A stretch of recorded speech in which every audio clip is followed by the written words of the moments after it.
филъри, ботокс, конци, операции, хиляди левове за подмладяване, които трябва да даваме пак и пак и пак, защото нищо не е вечно. Ние имаме 2 лъжици и един експерт. Емилия Белчева, която ще ни покаже как фейс йогата и фейс билдингът могат да ни подмладят, без да похарчим и стотинка. Това е много интересно. Здравейте! Здравей, Емилия! Добре дошла. Аз направо да те попитам, защото сме чували наистина за всичките тези безброй процедури, но що е то фейс билдинг? Какво представлява генерално тази, може би, наука? Фейсбилдинга, това е лицева гимнастика. Има най-различни направления с различни имена, всяка набляга на нейна си силна страна, така да кажем. И както може да отидем да си направим липосукция на корема или на бедрата, по същия начин може да отидем в фитнеса и да тренираме корем. От нас зависи дали предпочитаме клъцни с режи на мести, или че ще тренираме мускулите. Както имаме мускули в тялото, така имаме мускули в лицето. И всъщност фейсбилдинга, това е лицева гимнастика, с която може да тренираме всяка една част. За паднал клепач, за нос, за устни, за гуша, за всичко. Като спомена паднал клепач, това ме подсеща дали има нещо общо или поне като техники. Попадала съм и съм чела, че има техника, която, ако не греша, е по Норбеков, която всъщност подпомага свалянето на диоптъра и изобщо хора, които имат заболяване на очите. Сега, давам си сметка, че единия проблем е здравословен, другия е естетически, но дали похватите имат нещо общо? Да, диоптър може да се свали. Най-големият диоптър, който сме сваляли, беше 7 и нещо. И вие го правите включително? Да, 7 и нещо беше, вече нямам спомен. 2017-та дамата свали 3 диоптъра за 7 дни. Вау! Но там работихме и лице, и тяло. Аз ти предлагам направо да започваме. Искаш ли да ни покажеш? Много неща там. Аз ти предлагам, защото може би при жените, при повечето дами, един от първите проблеми, които настъпва, е околоочната зона, разбира се, челото, най-популярната процедура е ботокс. Да започнем, ако искаш, с тази част на лицето, от носа нагоре. Какви упражнения да правим от носа нагоре? Сега, първото нещо, което трябва да разберем е, че лицето е огледало на случващото се вътре в тялото. Примерно, аз в момента съм бременна в 5-тия месец. Наистина! Поздравления! Поздравления! Правиш много упражнения, защото не си личи. Всъщност никакви не съм правила от 5 месеца, но да. Искам да разберат всичките ни зрители всъщност, че лицето е огледало на случващото се вътре в тялото. И примерно, ако имаме гневни бръчки, 1 или 2, това е показно, че черният дроб е възпален и че нещо не се случва както трябва и коректно в него. Ако имаме напрешни бръчки по челото, това е възпаление в тънкото ни черво. Ако са само ето тук като кукички, като запетайки, това е възпаление дебело черво. И всъщност всеки един проблем по лицето показва кой орган не е както трябва. Това е като лампичката на таблото. Както се шегуват, нали, свет на лампата на Аладин, трябва да отидем да сменим маслото. Та по същия начин светват напречните. Много увлекателно ни разказваш, но ако може и да ни показваш. Когато говорим за чело, 2 са най-работещите упражнения. Първото и за гневна бръчка, както и челото влияе на горния клепач. Първото нещо, което трябва да направим, е сплитаме пръстите, слагаме ги горе на челото и тук е много важно брадичката ни да прави 90 градуса, да не сме напред, гърба изправен и сега притискаме хубаво челото и веждите и дигаме, като се опитваме все едно да се ококорим, само че пръстите ни забраняват това нещо. Това е упражнение, като сме видяли сметката за парното. Може и тогава да е. Дигаме, държим 1, 2, 3, 4, 5, пускам пак. Дигаме, държим 1, 2, 3, 4, 5, пускам. Това се прави 2 минути или 30 повторения. След това нещо ще усещаме едно парене и съответно веждите ще са нагоре и клепача ще се повдигне. Ако искаме да изчистим гневната бръчка напълно, тогава слагаме като къщичка и слагаме само в средата. И сега дигаме само крайчето на веждата, а не цялото. Реално трябва тук да няма бръчки, а само ето тук да се дига нагоре. По този начин пак правим или 2 минути, или 30 не знам за челото, но мен ръцете ме заболяха да ги държа. Раменете ме болят.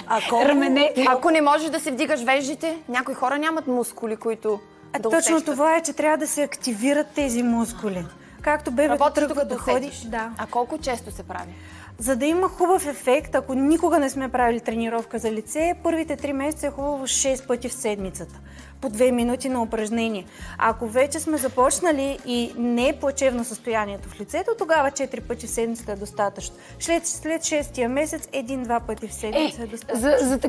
За такива красавици като нас може и веднъж седмично за поддържане на този разкош, който харесвам ти. имаме. Защо са ни тези лъжици, кажи? Между другото, посрещнаха ме на вратата с тях. Тук сме много организирани за това. Идеята на лъжиците, това е древен руски дренажен масаж и това е много древна техника. Идеята е, че примерно при теб не е хубаво да се прави, защото ти имаш много описани скули и слабо лице. И ако почнеш да ги правиш, контура ще почне да се лича. Но сега, примерно, аз както съм отекла покрай бременността, ако правя техниките с лъжици, ще скулптурирам лицето много по-добре. Примерно при теб, не с едната, няма да се пие с двете, слагаме на брадичката. Слагаме на брадичката, но само маркирай, защото лицето трябва да е мазно или да има нещо по него. Съответно, от брадичка избутваме към ухо, от брадичка и така скулптурираме и шията почва да се оконтурява. Това е много важен въпрос, който исках да задам. Сигурна съм, че има и много зрителки, които са в моето положение. Когато си включа обратната камера на телефона, понякога изневиделица и приличам на едно чудовище от Междузвездни войни, защото тук двойна брадичка се показва, така като гледам долу. С това упражнение ли си контурирам двойната брадичка, която аз много обичам, но мога да живея и без нея? Това ли е упражнението, което ми описва двойната брадичка? Това е едно от нещата, които описва, като по принцип двойната брадичка, причината е, че подезичната кост, тя не е свързана с други кости. Тя виси буквално разпъната на мускули и съединителна тъкан. На нея виси цялата храносмилателна система. И когато храносмилателната система е смъкната, защото сме се изкривили, примерно, или работим на компютър, всичко виси и започваме да теглим. Двойната брадичка, изобщо шията, показва здравината и състоянието на щитовидна и паращитовидна жлеза. Паращитовидна е усвояване калций и фосфор, щитовидна с всички хормони, както знаем. И това дали сме мотивирани, дали сме в депресия. И всъщност, когато тук има проблем естетически, това показва, че щитовидната жлеза е изместена. Как се намества? Слагаме ръце на деколтето и трябва да усетим една като лигава прослойка. Не кожата, не мускулите като фибри да ги усетим, а една лигава прослойка, която се мести наляво надясно. И сега като я усетим, теглим надолу и дигаме брадичката нагоре. Ще усетим щитовидната жлеза, ще усетим абсолютно всички тъкани, включително хранопровод. Само щитовидната жлеза не си бях усещала. Дигаш нагоре и сега трябва да усетиш едно опъване. Усещам Седиш така 30 на секунди, след което опъваш от едната страна и после от другата. Съответно разтягаш ляв и десен лоб. Това мога да го правя сутрин. Можеш. В гримьорната да си усещам 8 щитовидната жлеза. Ще те следя. Насочих се към този уред, защото в много козметични магазини съм го виждала, обаче никога не съм знаела за какво се употребява, затова проявявам горещ интерес към него. Сега, аз съм донесла много неща. Всъщност от всички тези неща точно 3 имат смисъл. Всичко останало са неща, които си купуваме и държим в шкафа. Реално. Лъжиците имат смисъл, но не съм ги донесла аз. Килимчето. Този масажор е приятен, защото използваме кръгчето и започваме да масажираме в скалпа. Истината е, че цялото провисване на лицето, основната причина е скалпа, а няма нищо общо почти с лицето. Чак на финала вече се работи лице, повече много трябва да се работи с скалпа. Много е приятно, да. Я да опитам. Я ти, защото по-приятно е, когато друг ти го прави. Разбира се. Я ти. Нали? Да. Но може и да натиснеш още малко, че тук от тая страна не спах добре с нощи. А на мен с един крем ми дойде, ето такова, даже не знам какво му е името. Как се казва този уред? Това са си масажори, обикновено вървят в комплекс с гуаша. Реално това е доста безмислено и няма много смисъл. Затова ми дойде. Това най-често го използваме всички, включително и гримьорите, покрай нашата професия. Тоест няма... От това няма толкова смисъл. По-добре е с хладни ръце, примерно от чешмяна вода, просто да направим така и да дренираме. Избутваме и дренираме вместо това. Аз го държа във фризера и сутрин... Можеш, но примерно това е в пъти по-добро като ефект, защото можеш да го използваш по този начин. Докато тук хваща много малко, а това виж хваща цялото и прави цялостен дренаж и изтича надолу лимфата и каквото е запушено. Значи това е хубаво за турбички. Избутваме и надолу. Ако имаш турбички, така? Да, но основната причина за турбички са претоварени бъбреци и неосвояване на минералите, особено от слява надбъбречна жлеза. И реално, ако имаме турбички, това показва запушване в шията на лимфните канали, запушване ето тук и там отиваме и на нивото на диоптера. Всъщност диоптера, причината основната е наличие на гъбички в тялото, защото токсините от гъбичките много обичат очи и стави и почват да болят стави и сваляме или дигаме диоптера плюс-минус. И за очите конкретно, там е хубаво да имаме един навик, една рутина вечер, като се приберем. Дали ще сме работили на лаптоп, дали на телефон, дали нещо ще сме гледали в близък план, очите се натягат. И в миг, който се натегнат, трябва да ги разтегнем. Затова и почваме да имаме проблем с диоптера. И основното упражнение за очи може и в легнало, може и в седнало положение.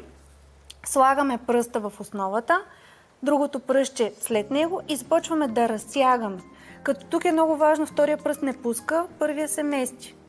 Втория пръст не пуска, първия се мести. Гримьорката ще ми се скара. Втория не пуска, първия се мести. И по този начин го правим 3 пъти отгоре, 3 пъти отдолу.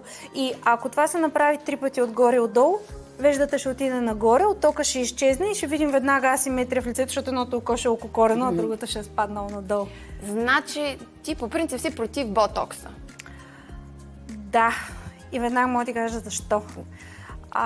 Работя с много дами, които преди слагаха ботокс. И изобщо всякакви филъри. Идеята е, че това, че ще подпълним нещо или че ще спрем движението някъде, не решава истинския проблем. Няма да оправи черния ни дроб, няма да оправи бъбреците, няма да оправи дебелото черво или белия дроб и така нататък. И другото, което е, че нашето лице казва на мозъка ние как се чувстваме. Когато се усмихнем, казва, тя е щастлива. Когато се ококорим, изумена е от нещо. Когато сме тъжни, нали, тя е тъжна и сега ще плачем, нали. И когато ние гипсираме дадена зона, да няма движение, ние не можем да изпитаме тая емоция. И почваме да живеем все едно, сме в пластмасов свят, не може да изпитаме емоцията и почваме или емоционален глад, или като емоционалния глад може да е за сладичко, за цигара, шопинг, скролване без целно. Колко интересно, че всичко е навързано, изпитвам емоции без да ми мърда лицето. Ако можеш сега да разчетеш емоцията, всъщност съм гладна. Искам да питам за храненето. Има ли храни, които можем да ядем повече от тях? Разбира се, по моята тема яденето. И тези храни да ни предпазват от бръчки? Да, примерно хубаво е да махнем захар, млечни и брашно. Всичко останало яш на воля. Няма пълно щастие. Няма пълно щастие. А за какво е тази лепенка, освен за да отвличаме хора и да им залепяме устата? Не съм се сещала, ще го изпробвам. Идеята на лепенката е всъщност това е тейп. Когато използваме тейп, той е сложен под определено натежение на лентата. Използва се основно в кинезиологията и той се разтяга много. Идеята е, че ние може да се тейпираме и да забраним движението в дадената зона, примерно докато спим. Много често правим, примерно, бръчки докато спим. Ставаме и те са 2, защото цяла вечер сме мислили, сме сънували някакви емоции. За мозъка няма значение дали е сън, той го приема за реалност, ти го преживяваш. И тогава може да ги сложиш по този начин тук и сутринта като станеш, челото ти ще е гладко. Или ако бърчиш докато работиш на компютъра. Или докато съм на среща, която можеше да е имейл, мога да си ги сложа да слушам хората. Слагаш и по този начин няма да навръчкаш. И така изглаждаш и всъщност махаш навика да бърчим, защото повечето бръчки са от навик, където правим мимиките. И другото за храната, което ме пита, за да махнем бръчките е важно да пием вода. Захарта и водата са основните причини ние да имаме бръчки по лицето.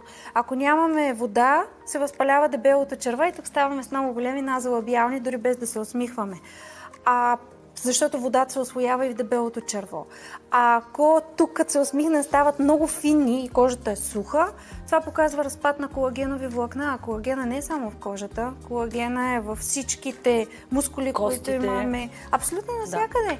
И всъщност това просто ти ще останеш с нас по време на рекламата, защото ще те разпитаме още повече. Беше изключително полезна, но е време за реклама, защото след това съм изключително нетърпелива да посрещна моите гости. Между другото, не знам дали има двойка, която не се кара никога. Това по-скоро е според мен въпрос при моя приятел Ники Кънчев за 100 000 лева. Аз май открих тази двойка.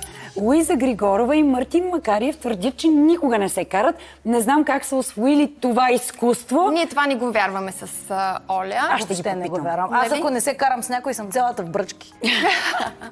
Чакайте, и Молец ще бъдат тук с нас. Моето първо интервю. Нямам търпение. Ще се видим след рекламите.